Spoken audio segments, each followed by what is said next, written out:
Hi everybody.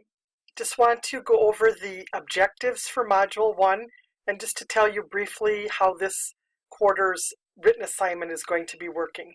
So for your objectives, there are 4 objectives for this week, mainly centering around the environment. Is it positive? Is it culturally aware? What are the characteristics of a quality early childhood setting?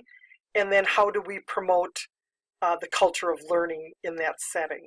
So there's lots of different ways that you'll be able to be practicing and showing your competency for those objectives this week. There will be textbook that you'll be reading in. There's an online lecture for you to read. Then there'll also be some assignments. In the discussion this week, we're going to be talking about play-based environments. You will also have your profile sheet like you did last quarter, so you'll have a profile sheet. Same thing, they just required every quarter, so please make sure that you get that done right away. It's very important because those are mandatory. You will also have your timesheet that you'll need to fill out and send in, and remember, they can only be sent in scanned as a PDF file, or you can take images, save it as a JPEG file, and then you need to copy and paste that JPEG file into a Word document. The only way you can submit things are either PDF files or Word documents, so just remember that. Then under the assignments, you're going to see the live classroom. It's going to talk about what you need to do to prepare for your session this quarter. It's a little different. Last quarter, you interviewed somebody else.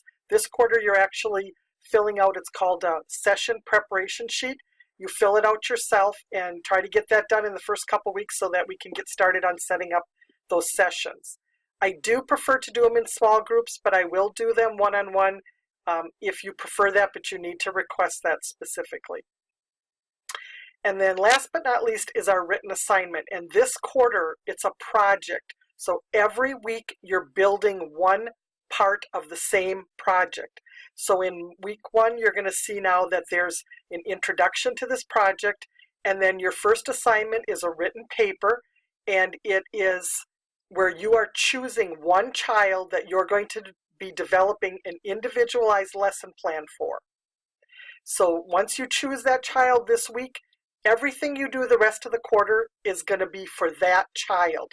When you get to the point in Module 9, which is almost to the end of the course, when you're actually going to implement the plan that you're preparing for, you can implement it with a whole group of children if you want, but you're developing it based on the needs and development of that one child. And when you give me summary at the end of how it went and everything, all I want to know about is that one child.